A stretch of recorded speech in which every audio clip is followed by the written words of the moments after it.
¿Cómo sería pasar un día con el Señor Jesucristo? ¿Ya te imaginaste eso? Mejor aún, ¿cómo sería pasar un sábado con el Señor Jesucristo? Ese es el tema del estudio de la escuela sabática, estudio ese que comenzamos a partir de ahora.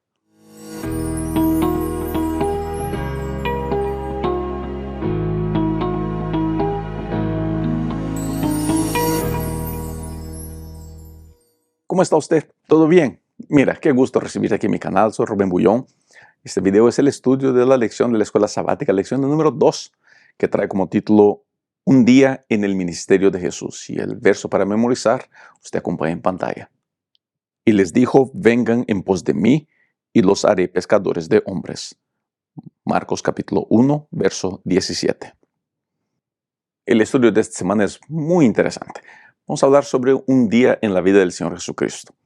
Comenzamos el estudio viendo el llamado que Cristo hace a sus 4 discípulos. Los evangelios comienzan de manera muy diferente y el evangelio de Marcos comienza con el llamado. Algunas cosas me llaman la atención y son curiosidades que el autor de la lección de manera muy interesante nos deja. Por ejemplo, él presenta que en el evangelio de Marcos la palabra inmediatamente es usada varias veces para mostrar la rapidez característica que era el ministerio del Señor Jesucristo. El trabajo de Cristo era muy dinámico, su ministerio era muy dinámico.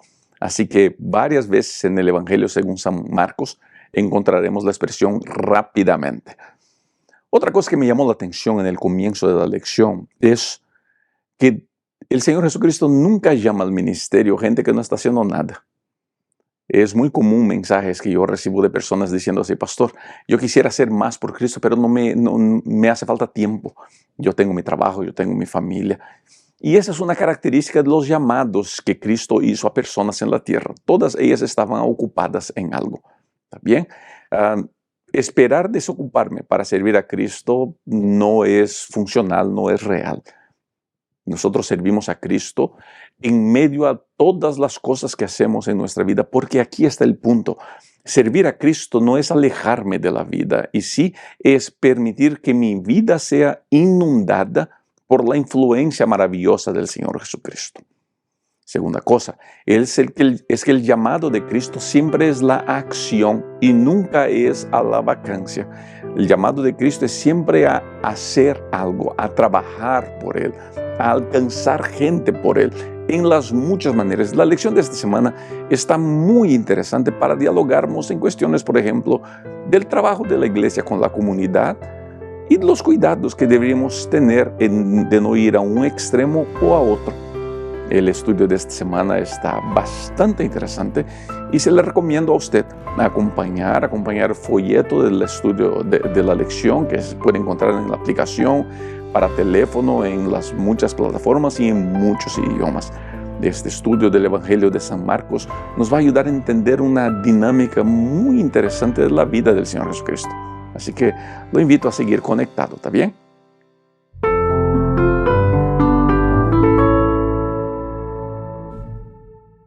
El autor de la lección hace una sugerencia muy interesante. Cuando él menciona a Pedro y a Andrés, su hermano, no menciona una barca. La sugerencia que el autor hace es de que posiblemente estos pescadores, Pedro y Andrés, estén pasando alguna crisis financiera, por eso no se les menciona una barca.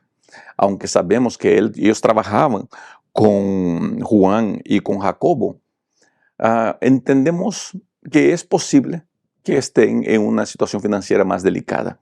Al mismo tiempo, cuando el texto bíblico habla de Jacobo y de Juan, menciona que ellos trabajaban con su padre en una barca y tenían sirvientes. Interesante es que esto nos abre la idea de que el llamado al ministerio, que el llamado al evangelio no es para una clase de personas nomás. El llamado al evangelio, a la predicación, a la misión, es a todos. Todos son llamados. Cristo no hace diferencia de persona, nosotros hacemos. Cristo no hace diferencia de género, nosotros hacemos. Cristo no hace diferencia de clase social, nosotros hacemos. Por alguna razón, para nosotros evangélicos, cristianos, adventistas, la riqueza camina muy junta con el pecado Cristo nunca lo vio así. Cristo anduvo con los ricos y muchos de los ricos estuvieron dispuestos a seguir y abrazar la causa del Señor Jesucristo. Ejemplo, aquí los jóvenes Jacobo y Juan, que tenían servientes, que tenían gente que trabajaba para ellos, al parecer por el relato bíblico, exitosos financieramente, y aún así abrieron mano de todo eso para seguir al Maestro. Entendemos que Juan y Jacobo eran seguidores de Juan el Bautista. Al mismo tiempo encontramos a otros dos discípulos que parecer las cosas no les funcionaban muy bien financieramente. Y muchos piensan que no pueden trabajar por Cristo porque no tienen condición financiera, porque no tienen recursos. Vuelvo a repetir, Cristo no hace diferenciación, acepción de personas. El Señor Cristo nos abraza a todos de manera igual y nos quiere usar a todos de manera igual. Y eso es muy importante. Ahora, otro detalle de la lección del día domingo es el llamado que Cristo hace a las personas. Y queridos, permítame decir eso.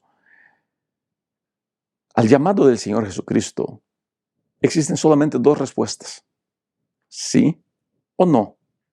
No existe mañana, no existe después, no existe otro día tomo la decisión. Cuando Cristo llama, es sí o no. Pero véalo de esta manera.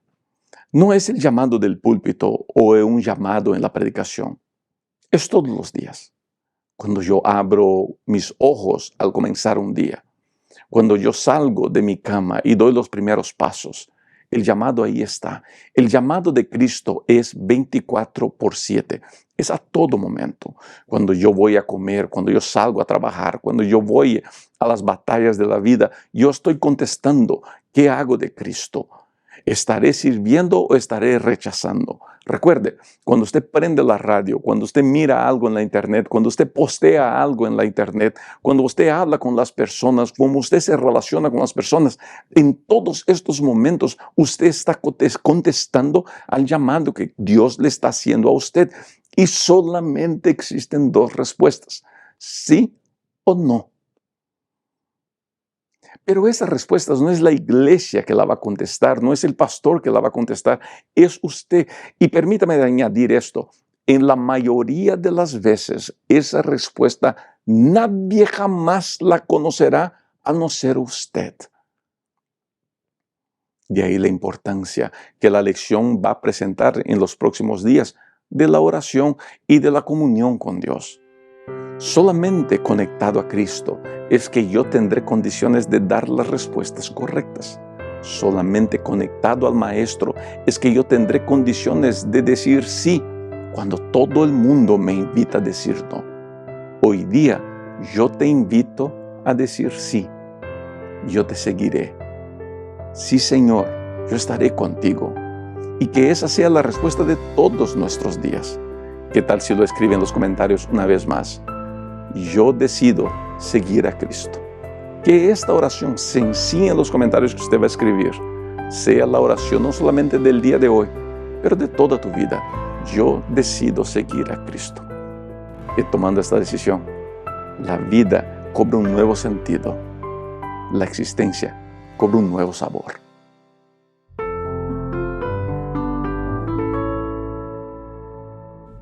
¿Cuál fue la experiencia religiosa más impactante de tu vida? ¿Cuál fue ese momento que nunca te olvidaste?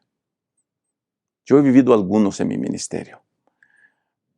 He tenido el gusto de ver transformación en vida de personas.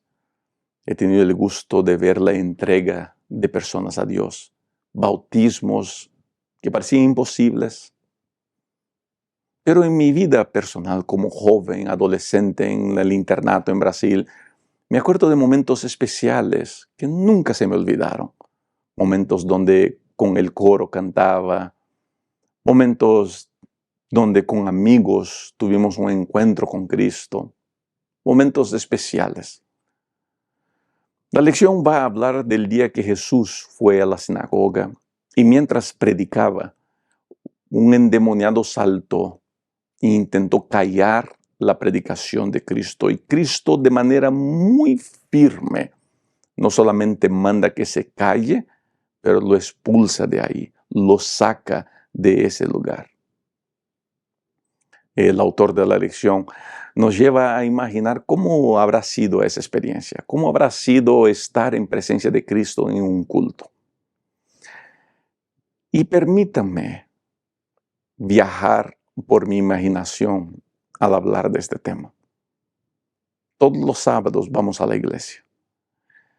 Y quiero hablar con usted ahora que es maestro de escuela sabática, con usted que es anciano de iglesia o con usted, querido colega de ministerio. Nosotros tenemos un deber muy grande con la preparación de los servicios de adoración a los días sábados.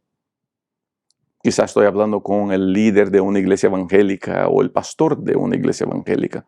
Tenemos una responsabilidad muy grande con la adoración en el día que toque en nuestra iglesia. Porque me he dado cuenta de que para la mayoría de las personas, el único momento de contacto con Dios que ellos tienen es cuando llegan a las iglesias. Por eso la gran énfasis nuestra debería ser en estoy generando una experiencia de encuentro con el Señor Jesucristo que pueda durar algunos días de la semana en la vida de ese adorador. ¿O estoy más preocupado con detalles que no son la esencia del Evangelio? Yo no estoy en contra de la orden y la reverencia en las iglesias. Y una de las cosas que veremos en el estudio de esta semana es que las personas son más importantes que las tradiciones. Las personas son más importantes que nuestras costumbres. Me da la impresión por veces que nosotros estamos preocupados en hacer iglesia para nuestros gustos personales más que para la adoración a Dios y mucho más que para el impacto que puede haber en la vida de las personas. ¿Cuántos de nosotros que estamos acompañando este video ahora entramos a las iglesias y salimos tan vacíos que cuando entramos? Y entiendo que para un pastor, por ejemplo, colegas de ministerio que tienen 10, 15, 20 iglesias que cuidar, es imposible cuidar cada detalle de cada iglesia. Entiendo, porque cuando comencé mi ministerio tenía 10 iglesias, fue lo máximo que cuidé y tengo un cariño, un respeto muy grande por pastores que cuidan muchas iglesias, porque sé la batalla que es. No me puedo imaginar la batalla que sea cuidar 20 congregaciones. Me parece casi prácticamente deshumano hacer todo eso. Pero yo tuve 10 iglesias que cuidar en el comienzo de mi ministerio. Y cuando iba a mis iglesias me esforzaba en lo máximo para hacer lo mejor que podía hacer, porque quisiera que las personas salgan de la iglesia con ese sentir de que tuvieron un encuentro con Cristo. Pero entiendo que para los hermanos y hermanas que están allá en un rincón de la vida, donde no hay mucho material humano, hacer algo diferente, pues es muy difícil. Pero por difícil que sea, nosotros siempre podemos hacer algo mejor de lo que estamos haciendo. Y el punto que debe estar en nuestra mente es, si esta persona que está en mi iglesia es la última vez que puede estar en una iglesia, ¿será que este culto hará sido de bendición en la vida de esa persona? Una de las cosas que el Señor Jesucristo hacía cuestión era, sin mucho alarde, sin grupos musicales, sin luces, sin humo, sin fuegos de artificio, Él iba, abría la Biblia y impactaba la vida de las personas. Por eso, quisiera hacer un llamado a todos los que cuidamos los cultos en las iglesias, de que lo que se va a hacer sea para impactar y transformar la vida de las personas. Que las personas cuando salgan de las iglesias, salgan diciendo, valió la pena. Aunque este predicador no fue el mejor predicador de la historia, lo que él presentó fue bueno, tocó mi corazón y me va a alimentar durante la semana. Tenemos una misión grande con la adoración en nuestras iglesias y debemos llevarlas muy en serio, porque para muchos será la última oportunidad de adorar a Dios.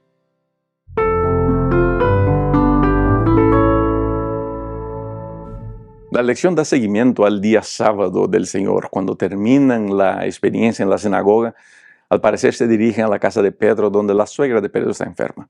Y una de las primeras cosas que Cristo hace es sanar a la suegra. La Biblia menciona que ella tenía fiebre y eso era prácticamente una sentencia de muerte en los tiempos bíblicos, donde no se sabía mucho de las enfermedades y no había medicinas tan a mano como existen en nuestros días. Pero una cosa que llama la atención es que así que que recibe sanidad, la suegra de Pedro se dedica a servir a Cristo. Y aquí está una de las más lindas enseñanzas de los evangelios. Toda la bendición de Cristo es para llevarnos al servicio. Todas las bendiciones que recibimos es para llevarnos a hacer algo por el Señor. Nadie es bendecido por Dios para estar sentado dentro de casa. Nadie recibe la bendición del cielo para quedarse sin hacer nada. Si la salvación llega a mi vida y no me hace entrar en algún tipo de ministerio, algún tipo de trabajo, entonces probablemente es porque o no entendí qué es salvación o sencillamente no valoro lo que recibo de Dios. La suegra de Pedro es un ejemplo gigantesco de alguien que es sana y entra al trabajo. Lo que nos abre también al detalle de la énfasis del ministerio del Señor Jesucristo. Cristo nunca se dedicó a sermonear. El ministerio de Cristo no fue predicar, y sí atender a las personas. El ministerio tiene que estar enfocado en la gente y no en la institución, no en la predicación, no en los números. Cometemos un error muy grande como institución, como iglesia, al pensar que ministrar es números, dineros, bautismos. La énfasis del ministerio tiene que ser la gente. Tanto así que el texto bíblico muestra que Cristo, después de la puesta del sol, porque era un pueblo donde todo el mundo guardaba el sábado, después de la puesta del sol, la gente se amontonó y Cristo pasó horas dedicado a atender a la gente, a sanarlos, a cuidarlos. Queridos, tenemos que guardar esa enseñanza de Cristo y practicarla. El ministerio es gente. El ministerio se enfoca en la gente. La iglesia tiene que tener su atención en la gente. Si mis atenciones están más en la institución, en la estructura, en las tradiciones, en las reglas, que en la gente, algo está muy mal. Las tradiciones tienen su lugar, las reglas son muy importantes, la institución y la estructura tienen su lugar de importancia, pero jamás se pueden sobreponer a lo que representa el ser humano en esta ecuación. La énfasis del Señor Jesucristo durante su tiempo fue estar con las personas, atender la necesidad de las personas, cuidar a las personas, enfocarse en ellas. Y yo sé que algunos pueden estar pensando de que deberíamos entonces cambiar radicalmente la iglesia y veremos más adelante que no tenemos que ir a extremos para cumplir la misión, porque la misión no se cumple en extremos. Pero sí es muy importante recordar que la énfasis de Cristo siempre fue la gente. Nuestras iglesias deberían preocuparse con eso también. Nosotros como evangélicos, como adventistas, como seguidores de Cristo, deberíamos preocuparnos con el bienestar de las personas. Recuerde, de nada te sirve que tu culto de sábado por la mañana sea impecablemente perfecto, mientras que tu vecino está hambriento y nosotros, por estarmos más preocupados con nuestro culto, no sabemos la situación de las personas. Las iglesias no podemos dormir en paz sabiendo de que a nuestro alrededor hay gente que pudiera vivir una vida más digna si nosotros entráramos para ayudarlos. Yo soy muy fiel y creyente en el ministerio del servicio. Y al mirar y estudiar esta lección, y espero que esto impacte nuestra vida, nos damos cuenta que todos nosotros deberíamos dedicarnos más al servicio. El predicar es importante, pero el servir es vital. Y si hay algo que Cristo nos enseñó, es que servir a las personas es servirlo a Él.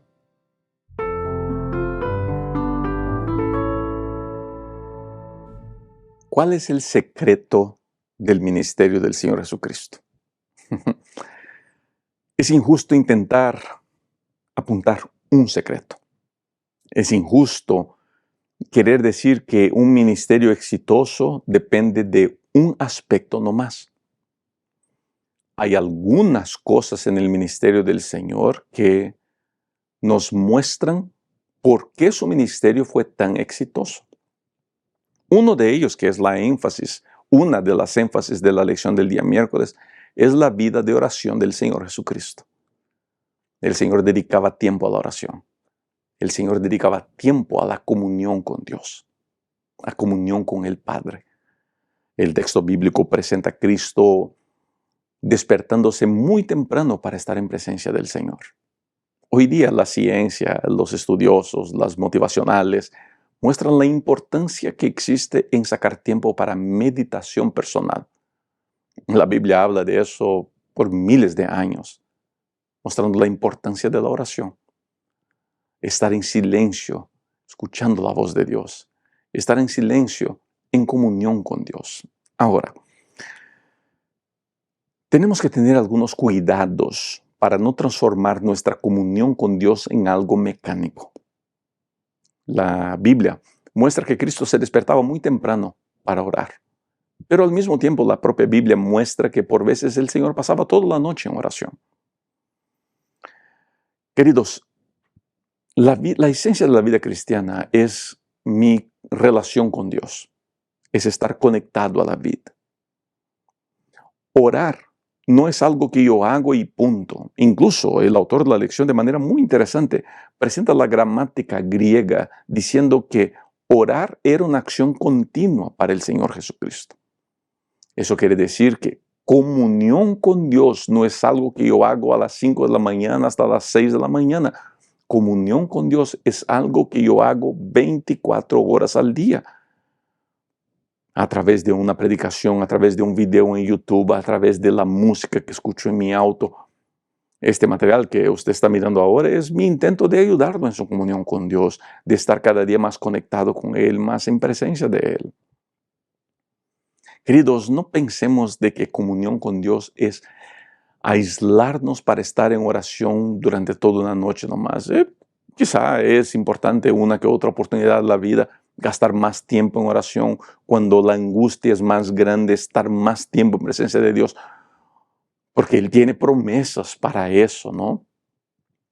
Ahora, muchos, y quizá ese sea un problema de la humanidad, ¿no? El extremismo es algo que brota en el ser humano con una facilidad gigantesca. Mucha gente, en su afán de vivir una vida más conectada con Dios, van al extremo de aislarse de la vida y pensar que ahora su vida debe ser estar en oración durante todo el tiempo. Dejan la familia, dejan la ciudad donde deberían estar y se suben a la montaña y piensan que deberían estar todo el día ahí. Estos días me entristeció el corazón porque hablando con mi mamá me contaba de una persona cercana a ella que dejó la familia. Dejó la familia, abandonó el esposo, abandonó a los hijos, porque decía, no, tenemos que salir de aquí para vivir una vida más pura en los campos, y porque el esposo y la familia se opusieron a eso, esa señora pensó que el esposo y las hijas se habían transformado en seguidores del diablo, y los dejó. La lección del día miércoles presenta un punto interesante, de que los discípulos buscan a Cristo, porque Él está orando y le dice, mira, la gente te está buscando, hay que seguir sanando a las personas. Y aquí vamos a introducir un otro aspecto del ministerio del Señor Jesucristo, donde Él dice, sí, yo sé que las personas están ahí, yo estoy aquí en oración, pero ahora nos toca dejar a esas personas ahí un poquito, dejar este lugar de predicación un poquito, y es hora de ir a las ciudades a predicar. Por eso cuando me dice así, ¿cuál fue el secreto del ministerio del Señor Jesucristo? Fue la oración, fue uno de los secretos. Fue el contacto con las personas, fue otro de los secretos. Fue la predicación, fue otro de los secretos. Así que, si me permite mi opinión, el secreto del ministerio del Señor Jesucristo fue el equilibrio. Fue el equilibrio de saber y la sabiduría de entender qué hora era hora de orar, qué hora era tiempo de sanar, qué tiempo era tiempo de predicar, qué tiempo era tiempo de comer, de sentar, de dormir, de gozarse con sus amigos. Esa sabiduría que el Señor Jesucristo tenía, quizá es lo que más le hace falta a las iglesias en nuestros días. Aquí en Illinois tuvimos un torneo de fútbol estos días. Y algunos me preguntaron, pastor, ¿por qué estamos usando dinero para hacer torneo de fútbol? Porque hay una belleza en ver la juventud de la iglesia divirtiéndose de manera sana, en familia. Nosotros tenemos un equipo de fútbol de los pastores y jugamos el torneo y nos dieron paliza tras paliza porque ya estamos todos grandecitos, ¿no? Ya no podemos correr tanto como los jóvenes. Pero la alegría de la iglesia en abrazarnos, en reírse con nosotros y de nosotros también, hace con que la iglesia pueda crecer en el cumplimiento de su misión. Hay belleza en el equilibrio. Y la lección de mañana nos va a ayudar a entender un poquito mejor ese concepto. Recuerde, orar es vital, atender a las personas es vital, predicar es vital. Pero más que todo eso, vital, si me permite decirle, es pedirle a Dios sabiduría para saber qué horas, qué hacer, cómo hacer, cuándo hacer. Busca sabiduría. Esto te va a ayudar en todos los aspectos de tu vida.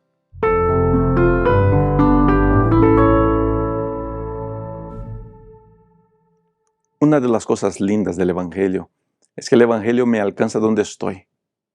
El Evangelio me alcanza donde estoy. Pero la gracia, aunque me alcance en lo peor de mi vida, tiene como objetivo llevarme a lo mejor de mi vida. La lección del día jueves cuenta del encuentro de Jesús con un leproso. Y hay tanta información aquí en este pasaje, que yo no creo que voy a poder tocar todos los temas. Quiero ver la mayoría que puedo tocar. Y usted no sabe eso, pero yo tengo un reloj aquí frente de mí que me ayuda a no exagerar con el tiempo en estos estudios, ¿no? Pero me llama la atención algunas cosas. Primero, una vez más queda claro a través de la acción del Señor Jesucristo con este leproso, de que las personas tienen que estar por encima de las tradiciones. Sencillo así. La lección va a dar un detalle curioso sobre la palabra lepra en los tiempos bíblicos que le recomiendo a usted, maestro, leer, entender y quizá compartir, pero no gastar mucho tiempo en eso. ¿Está bien? Pero es un detalle muy curioso que el doctor Shepherd, que escribió la lección, pone aquí. Pero permítame esto. La tradición decía, la ley de los judíos decía que a un leproso nadie podía tocar. Nadie podía tocar. Y si tocaba tenía que estar inmundo hasta la tarde. Y Cristo rompe con esa tradición. Porque dice la Biblia que Cristo lo tocó. Ahora, el autor de la lección hace un ejercicio aquí de interpretación para decir que el toque de Jesús no rompió la tradición. Y respeto la manera como él propone. Pero es más fácil, en mi parecer, aceptar que Cristo rompió una tradición. No podemos decir que cuando Cristo tocó al leproso, él ya estaba limpio. Lo que podemos decir es que Cristo tocó al leproso. ¿Por qué? No tenemos explicación, pero mi imaginación me lleva a entender que una de las primeras cosas que el leproso perdía era la habilidad de sentir el toque en su piel. Y Cristo le quiso mostrar que estaba sano al tocarle para que él pudiera sentir otra vez la belleza del toque humano. Hay algo especial en el toque, en el abrazo. Hay una sensación especial cuando alguien a quien amas te toca. Y Cristo hace eso por ese leproso, para mostrar que en la gracia, las personas son más importantes que las tradiciones. Pero ojo aquí, es aquí, en este tipo de pensamiento, donde los extremistas de la religión se vuelven locos. ¿Y por qué digo los extremistas? Porque a la derecha, en el mundo del conservadorismo, existen muchos, muchos, muchos fanáticos. Pero a la izquierda, en el mundo de los liberales, y les gusta decir que a los liberales les gusta decir que los fanáticos están al otro lado, existen muchos, muchos, muchos fanáticos también. El fanatismo no es propiedad del conservador. El fanatismo es del ser humano. Y queridos, el evangelio es equilibrio, jamás fanatismo. Del lado del fanático conservador, el ataque viene al decir, no, que ustedes menosprecian la importancia de las tradiciones y de la ley. Del lado del fanático de izquierda liberal, viene a decir, ¿ves? El hombre, el ser humano es más importante que la ley. Así que debemos adecuar la iglesia a la necesidad del ser humano. Y las dos están equivocadas. Cristo, en su equilibrio, Él muestra que sí, el ser humano es más importante que la tradición. El ser humano es más importante que la ley. Pero eso no quiere decir que la ley no sea importante. Porque la primera cosa que Cristo hace después de tocar al leproso y después de sanar al leproso es mandarlo cumplir la ley. Es mandarlo a obedecer la tradición de los judíos. Y queridos, eso es de una importancia muy grande. Me acuerdo, a muchos años atrás, el pastor Max Lucado escribió un libro muy interesante llamado Simplemente como Jesús. Y el subtítulo del libro decía, Cristo te ama como estás. Cristo te ama como eres, pero Él no quiere que sigas como estás. Él quiere que seas, y ahí viene el título, Simplemente como Jesús. Y esa es la gracia. La gracia me encuentra leproso. Y Cristo me ama leproso. Cristo me toca leproso. Pero Él no quiere que yo siga leproso. Él quiere que yo sea sano. Y parte de mi sanidad es cumplir las leyes, seguir las tradiciones. Porque ellas originalmente, aunque puedan estar mal usadas, originalmente fueron para la protección del ser humano y para nuestro crecimiento en la fe. Entonces, yo rechazo completamente la locura del fanatismo conservador al decir, no, que la ley es la prioridad, que la obediencia es la prioridad. No, el ser humano es la prioridad. Como rechazo completamente el fanatismo liberal al decir, no, que la iglesia tiene que adecuarse al ser humano. No, el ser humano por la gracia se va a adecuar a las leyes de Dios. El ser humano a través del poder de Dios se va a adecuar a las leyes de Dios. Como Dios hizo aquí con el leproso. Y queridos, no hay nada más hermoso que ver una vida transformada. Estaba tomado, era un borracho, era un mujeriego, era un malcriado, grosero, hasta que el evangelio lo encontró. Y el evangelio lo sanó. Y el evangelio lo restauró. Hoy día es un buen padre, hombre bueno, buen esposo, fiel esposo, seguidor de Cristo. ¿Qué más lindo testimonio hay que ese? O como el testimonio de la Biblia, era un leproso, abandonado por la sociedad. Nadie se importaba por él, hasta que Cristo lo encontró. Y Él lo tocó, y fue sano. Ese es tu testimonio, ese es mi testimonio. Es lo que Dios quiere hacer en nosotros.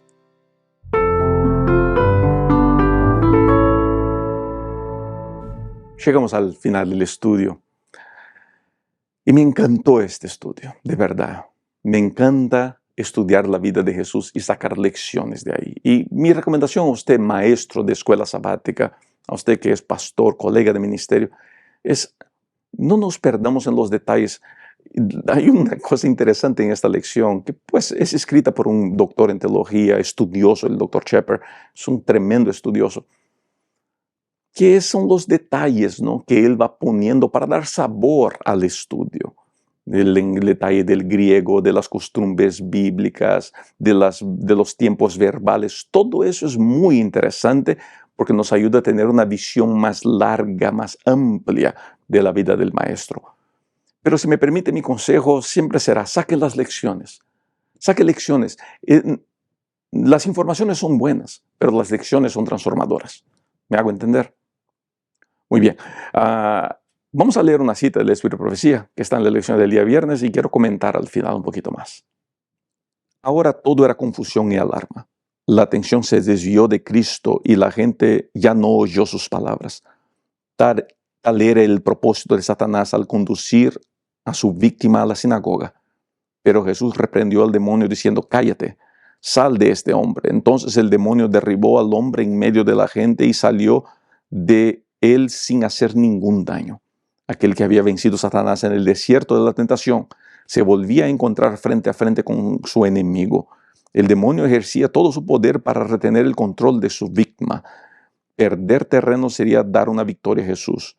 Parecía que el torturado iba a perder su vida en la lucha contra el enemigo que había arruinado su virilidad. Pero el Salvador habló con autoridad y libertó al cautivo. Deseado a toda la gente, página 220 y 221. Interesante la arma que el enemigo intenta usar. Es solamente alejar la atención de Cristo. Alejar la atención de Cristo. Y esa es la arma del enemigo. Y siempre fue hacer con que usted ponga atención en otra cosa. Por eso tenga mucho cuidado con gente que se dedica a quitarle y a robarle la atención de Cristo. Si la énfasis es en cualquier cosa que no sea el Salvador, esa énfasis está equivocada. No importa la buena intención de una persona cuando su intento es robar la atención de Cristo. Cristo tiene que ser el centro de nuestra conversación, el centro de nuestra predicación. Todo debería girar alrededor del mensaje del Señor Jesucristo. Ese es el único trabajo que tenemos. Todo lo demás es trabajo satánico, trabajo diabólico. Así que tenga mucho cuidado. Acompañe siempre mensajes cristocéntricos. Gente que se dedique a hablar del Salvador. Aunque usted haga eso, verá que su crecimiento en Cristo será cada día mejor. Gracias por haber estado conmigo. Que Dios los bendiga de manera muy especial. Y nos vemos para los próximos estudios. Chao.